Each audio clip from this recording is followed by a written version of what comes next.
Hi there, I'm Angel Moore. I feel like I should be. Feels a little bit like I should be like, hi, I'm Angel Moore, and you're watching Disney Channel. I have the voice for it though, but hi, I'm Angel Moore. I am moving, which means that I'm about to be new in town, which is coincidentally also the concept and title of my newest game release. And here we go.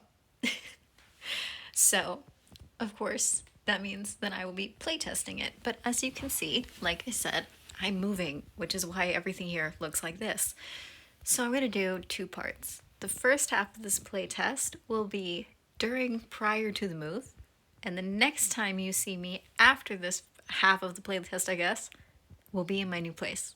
So for those of you who are not in the know, New in Town is a solo journaling TTRPG that's also kind of a getting to know yourself and mindfulness exercise snuck in there.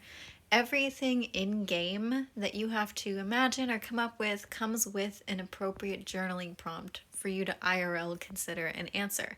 So first we're going to make our little character. Ow, I'm going to smack a lot of cardboard boxes. I talk a lot with my hands. We're going to make a little character, and then we're going to go through settling into town and then getting to know our neighbors and ourselves. So basically make a little character. So I'm just going to make a quick one inspired by moi. We're going to go with the name Angel, pronouns they, them, she, her, brown eyes, brown hair, red hoodie, denim trouser. And then the first thing that you roll in this game is your starter item. So basically you're moving to a new place, you just have one cardboard box, and you roll to see what's in it, and it comes with the very first journaling prompt. So I rolled a d12 off screen, and I got sheet music and a guitar. So sheet music and a guitar, and the journaling prompt is there a song or specific type of music you most associate with your ideal home?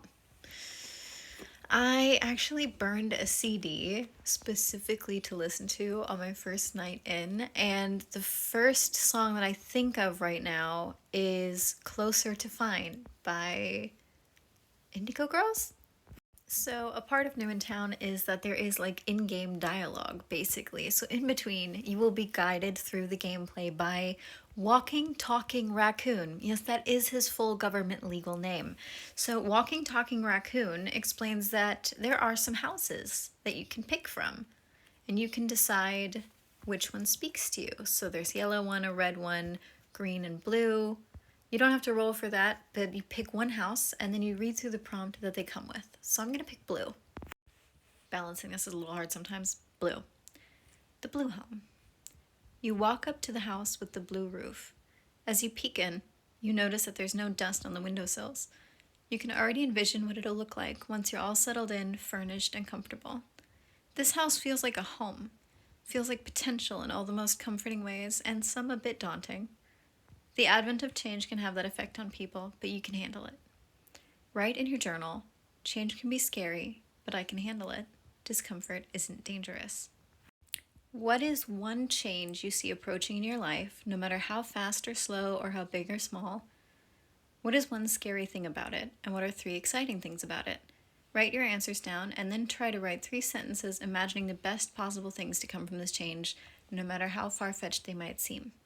Finally, find the tiniest thing you can think of to do that would help ease this change for you, and try it today.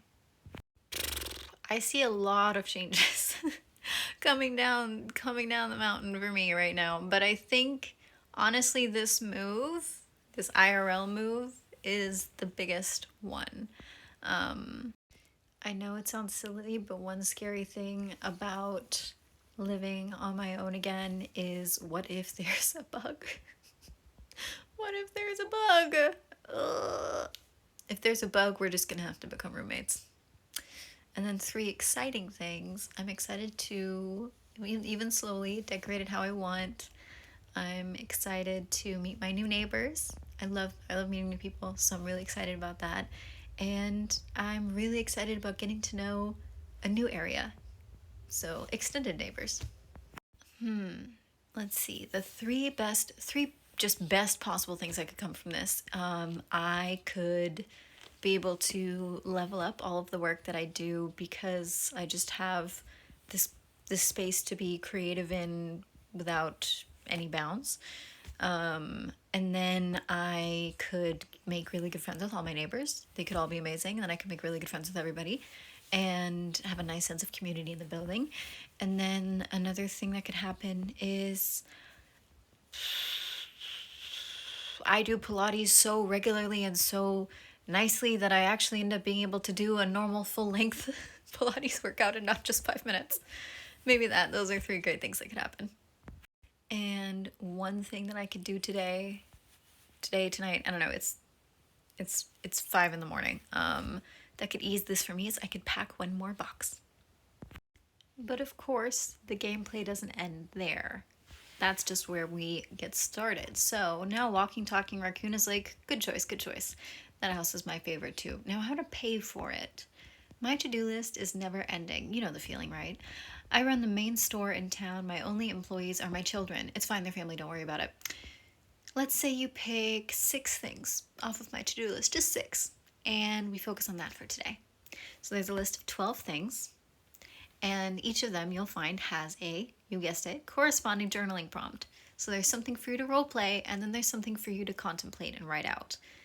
After every errand you run, you also, or on every errand I should say, you meet a neighbor. You have a little encounter. And after that, which by the way, yes, has a journaling prompt. And after that, you get to world build a little. And you get to roll the same d12 on a new chart to flesh out a new part of the world, a new corner of the world. And yes, that also has a journaling prompt. Since it's 6 errands, but this is only half of the playtest, I'm only rolling 3 for right now. So what we rolled are catch fresh fish, which is, let's see, and then rake the leaves and catch some fireflies. So those prompts are actually written out as catch a fresh fish and deliver it to the restaurant in the town square. They might even have some lunch for you. Then there is sweep. Is it sweep the porch or rake the leaves? Where is it? Number 5. Rake the leaves in your neighbor's yard. It would make them so happy. And then finally, catch some fireflies by the lake and bring them to the museum. The curator loves them. Remember, you might not know this. Might be a remember, we might not know this. This game was originally inspired by the tutorial portion of every Animal Crossing game. So there's little Animal Crossing references here and there. Like Blather's love for insects. So we're gonna start on our errands. We're gonna head down to catch some fresh fish and then deliver it to the restaurant. Maybe they will have lunch for us. And the, yawns. And the corresponding journaling prompt is there something you can do to liven up your next meal, even if it's small, like adding a pinch of a different spice? Something very small and grounded. My next meal, I do plan on making like fish and mashed potatoes. So something to liven it up is that I could add some greens. Like I could add green beans. Then, oh my god, I rolled my encounter, also off screen again. I rolled a 9. So as we are catching this fresh fish, as we are going about our errand, maybe bringing it back, it says, as you set about your errand, you decide to go for the scenic route and walk along the beach, collecting a couple pretty seashells along the way. Lost in reverie, you narrowly avoid bumping into someone doing the same thing. What better time to meet a new neighbor? Who are they? Describe your new neighbor and roll for the gift that they give you. And what does the nicest seashell you found look like? And the journaling prompt is, what's your favorite gift you've ever received from a friend? Why is it your favorite and who gave it to you? It's hard to pick an absolute favorite gift, especially because when asked now, I am completely blanking on any gift I've ever received. But I do remember that I do love receiving mixed CDs and mixtapes and like obviously the most modern version playlists. And my best friend made me a playlist called Cherry, and it is one of my all-time favorite collections of music anybody's ever put together for me. Now let's see who this happened with, who this little encounter happened with. I rolled a 6, so for the neighbor personality table, I get to go to bold. I think this is Lizzie, the bold pink squirrel. So the description for bold is, there's something so empowering about being in the presence of someone so unapologetically themselves. And that's this neighbor, that's Lizzie. And then it says, what activity makes you feel most like your authentic self? Game design. Game design. Game design and dancing. As for what gift she gave me, I rolled a 1. She gave me a new cooking pot. Apparently, Lizzie had accidentally ordered 2, and really, I'd be doing her a favor, so I'll accept it. Now the world building part. I've completed that run of the errands, and as I'm walking around, I spot the museum, because I rolled a 1. There's an event advertised on the bulletin board outside the museum, a surprisingly palatial building for such a small town. What does it advertise? A new exhibit, a traveling lecturer, or something else? I think that it advertises a traveling artist who has maybe made like a collaboration with the museum of like a bunch of posters and paintings inspired by stuff in the geology department. I think that would be really cool. I love geodes. I just love geodes. The corresponding journaling prompt to that is, what is something new you would like to learn about, and what can you do today to pursue that? Well, let's see. Something I would like to learn about. There's so much I'd like to learn about.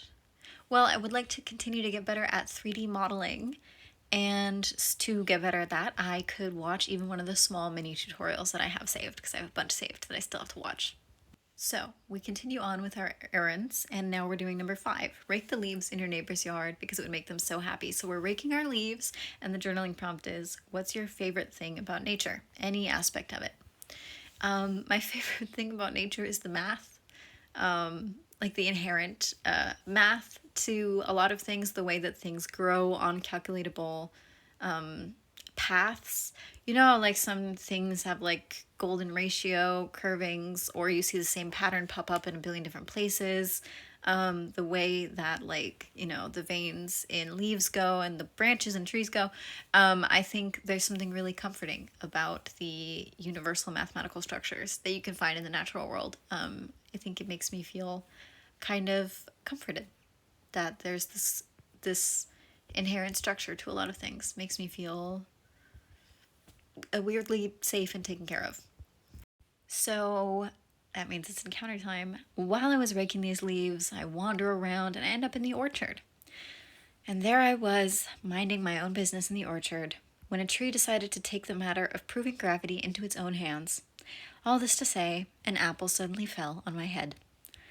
But all's well that ends well. I'm shielded from more flying fruit by a well-timed umbrella from a new neighbor rushing to my rescue.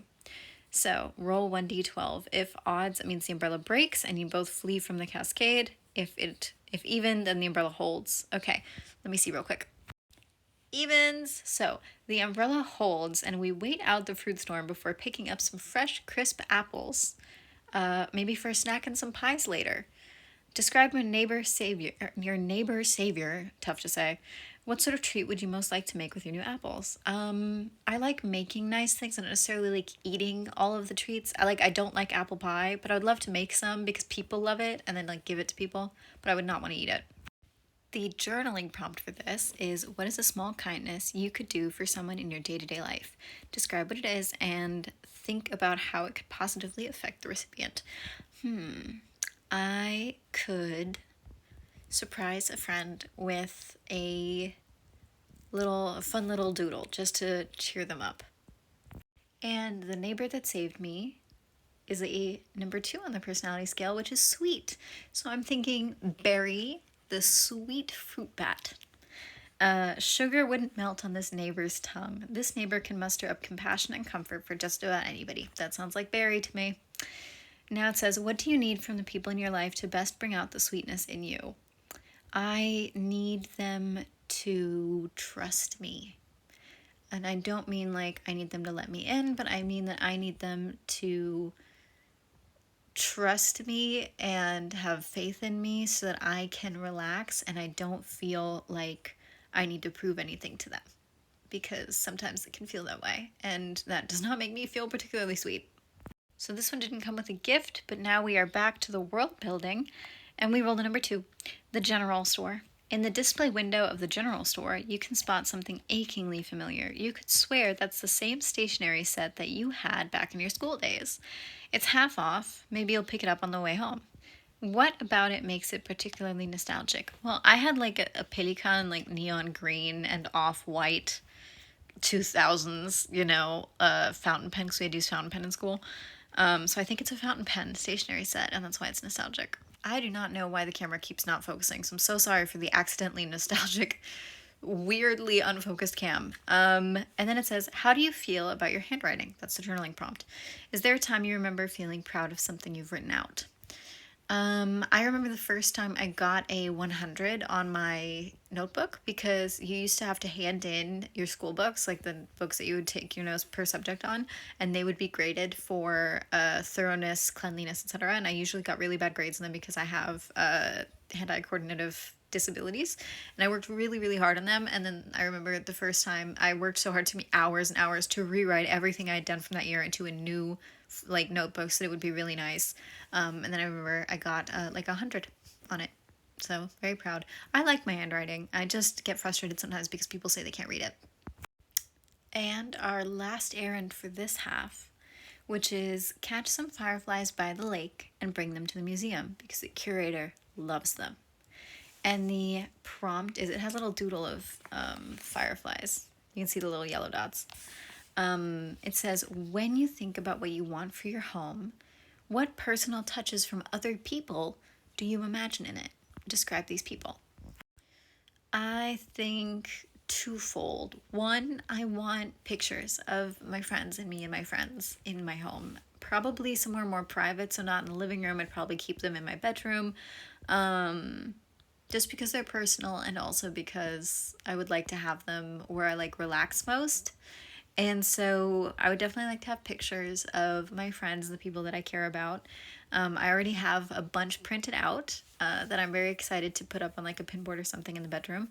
And then I would like to just over time collect knickknacks, either that I bought while out with a friend or that a friend got me. Little gifts, or souvenirs or whatever from friends, postcards, magnets, knickknacks, keychains. I just really love having the accumulative, like, physical evidence over time of a friendship. So I definitely want that. So after I have been catching some fireflies by the lake, I lay down in the grass and I do encounter number 5. You take a break on some soft grass, trying to stare up at the clouds, just trying to recognize shapes in them. Slowly, with the cool breeze across your skin, you doze off.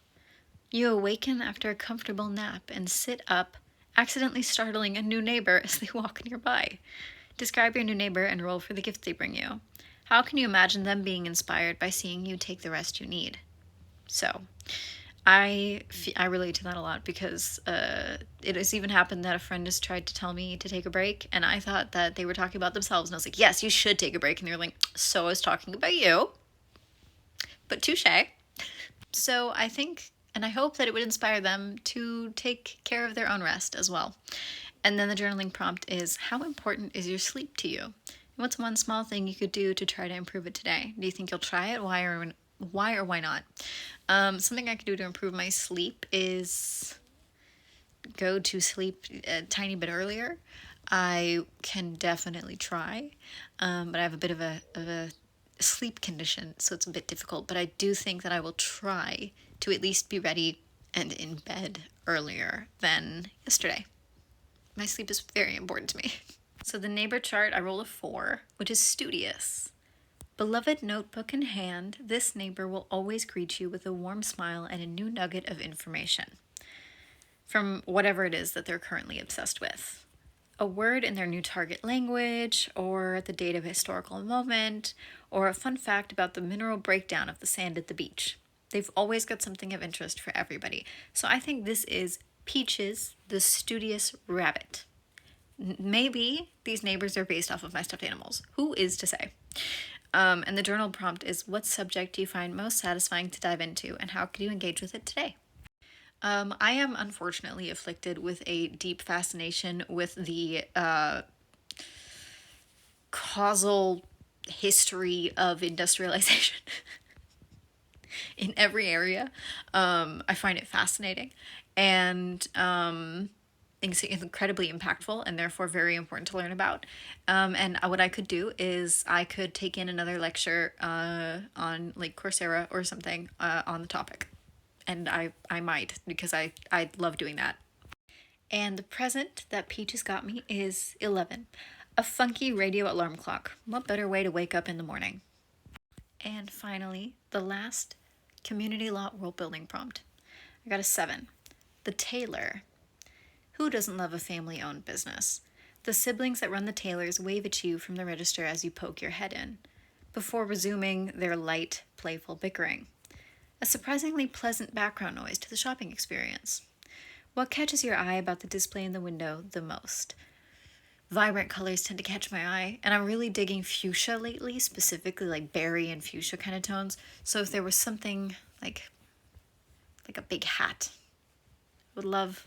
Wouldn't wear it necessarily, but I would love to see a nice big Easter Sunday fuchsia hat. And the journaling prompt is, what is something you do to express yourself in your style and fashion that you particularly like? Is there something new you'd like to try? I would love to do more with my hair. I showered and I put it in a low bun and it has been slowly creeping lower today for practicality reasons, but I want to do more expressive hairstyles. I have really long hair, it like goes down to my ass, so it's sometimes a little hard for me to style because of the effort it takes and the physical effort that it takes, but I would like to do that. And something I already really like is I'm not afraid to shy away from a statement piece, and I wear a lot of them. So that is part 1 of the New in Town playtest. New in Town was written and designed and illustrated by me, Angel Amore, a.k.a. CutestPatoot Games. It was edited by Ruben Ferdinand, whose blog and bio are also listed in the description, both of the video and of this game. And it is licensed and released by Plus One XP's RPG Zine Club, which is where it'll be released in the beginning of January. I will update the description as soon as I have a direct link, etc., and it comes with a host of goodies. I mean a host. It will be physically printed. You'll be able to get this cool game physically in your hands. You'll also always get a digital copy, or you could just buy the digital copy. I, for accessibility purposes, have 2 forms of audiobook that I recorded and edited for you guys, in M4B form and in MP3 form. And on top of that, for screen readers or people with sight issues, I also have a digital plain text copy that is just black and white, printer friendly, whatever you need to do. And this comes with illustrated journaling pages for you to fill the prompts out in. And if you run out of the ones in the book or you just want more, you can print them out because I included a PDF of just the page, so you can print out as many as you want. And on top of that, last minute, I designed 2 streaming kits, one with open caption capability and one with closed caption capability for you to use, that are designed and illustrated in the style of the game book, so you can make your own one of these. If I know what's good for me, I will edit this into that format. But yes, I'm very, very excited to share this with you, and I really hope you guys like it. I hope you enjoyed this half playtest, and I can't wait to see you guys for the second half in my new place.